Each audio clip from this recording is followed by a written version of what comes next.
Дэлхийн байгаль хамгаалах сангийн судалгаагаар манай улсын хэд хэдэн бүс нутаг эх 20 жилийн хугацаанд усгүй болно гэсэн дүгнэлтийг гаргасан байх юм а.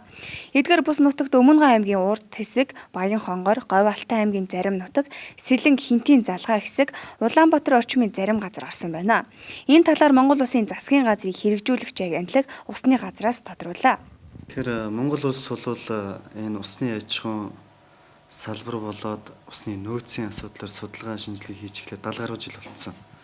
Тэгээ энэ хугацаанд бол бид нар үндсэндээ гадаргын устайгаа, газрын доорх устайгаа бол одоо 600 сая метр куб устай гэж өөрсдөө тооцсон судалгаа хийж ирсэн байна. Тэгэхээр тэр байгаль хамгаалах, дэлхийн байгаль хамгаалах сангаас гарсан судалгаа гэдэг бол дуусчихна гэсэн үг бол биш.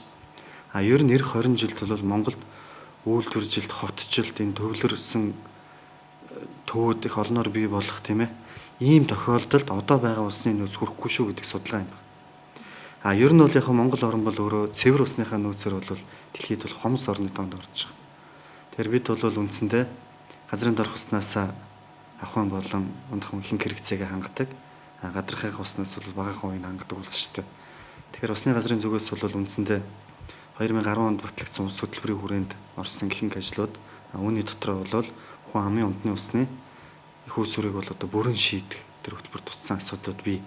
Ер нь манай орны хувьд зүүн бүс, говийн бүс, хангайн зарим аймагуудад бол унтны усны цэвэр усны нөөцийн бол хомсдол байгаа. Дэлхийн байгаль хамгаалах сангаас гаргасан судалгаагаар Өмнөгов аймагт 15 жилийн дараа хүн амьтны хэрэглээний ус багасч хоногт 71 мянган шоо метрийн усны дутагдал үүсэх хэмжээнд хүрнэ хэмээн анхааруулсан байх юм а. Мөн түүнчлэн томоохон голын айс авд багтдаг Сэлэнг аймаг газар тариалангийн буруу менежмент технологиос болж гүний усныхаа 70-85%-ийг 20 жилийн дотор үгүй хийх магадлал өндөр байгаа гэсэн мэдээлэл гаргасан байна. 2 жилийн өмнө манай улс усны нэг хомсдолтой 22 орны тоонд ордог байсан бол өдгөө яаралтай арга хэмжээ авах шаардлагатай 7 улсын нэг болоод байна.